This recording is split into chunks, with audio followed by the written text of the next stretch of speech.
بسم اللہ الرحمن الرحیم۔ گرامی قدر سامعین و ناظرین، عید کا دن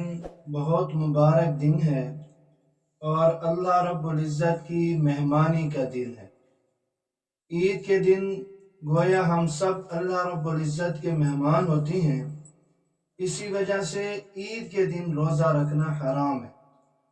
کیونکہ جب اللہ تعالیٰ نے تمام مسلمانوں کو مہمان بنا کر کھانے پینے کا حکم دیا ہے تو اللہ رب العزت کو ماننے والوں کے لیے اللہ رب العزت کی ماننی پڑے گی، اور اس کی مانتے ہوئے اس سے منہ موڑنا یہ ہرگز جائز نہیں ہے۔ تو عید کے دن روزہ رکھنا گویا اللہ رب العزت کی مہمانی کو رد کرنا ہے، اللہ رب العزت کی مہمانی کی ناقدری کرنا ہے اور اللہ رب العزت کی مہمانی کی ناشکری کرنا ہے۔ اس لیے عید کے دن روزہ رکھنا بالکل یہ حرام ہے، اور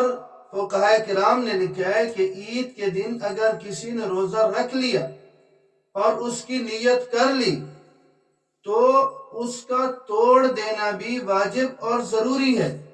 اور پھر اس کی قضا رکھنا بھی واجب نہیں ہے، کیونکہ قضا اس لیے نہیں ہے کہ یہ روزہ رکھنے کا مقام اور محل نہیں تھا۔ جب روزہ رکھنے کا مقام اور محل نہیں تھا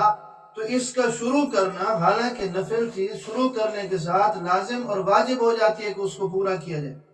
لیکن فقہاء کرام نے تصریح کی ہے کہ چونکہ عید کا دن یہ موقع اور محل نہیں ہے، یہ مقام نہیں ہے روزہ رکھنے کا، تو اس لیے اگر کسی نے روزہ رکھ لی اور اس کی نیت کر لی تو اب اس کا توڑ دینا لازمی ہے، اور اس پر کوئی قضا بھی اس کی نہیں ہے۔ تو اس لیے اللہ رب العزت کی مہمانی کی قدر کریں، اور عید کے دن اللہ رب العزت نے کھانے پینے کا حکم دیا ہے تو اس حکم پر عمل کریں۔ اللہ رب العزت مجھے اور آپ سب کو دین سمجھنے کو اور اس پر عمل کی توفیق نصیب فرمائے۔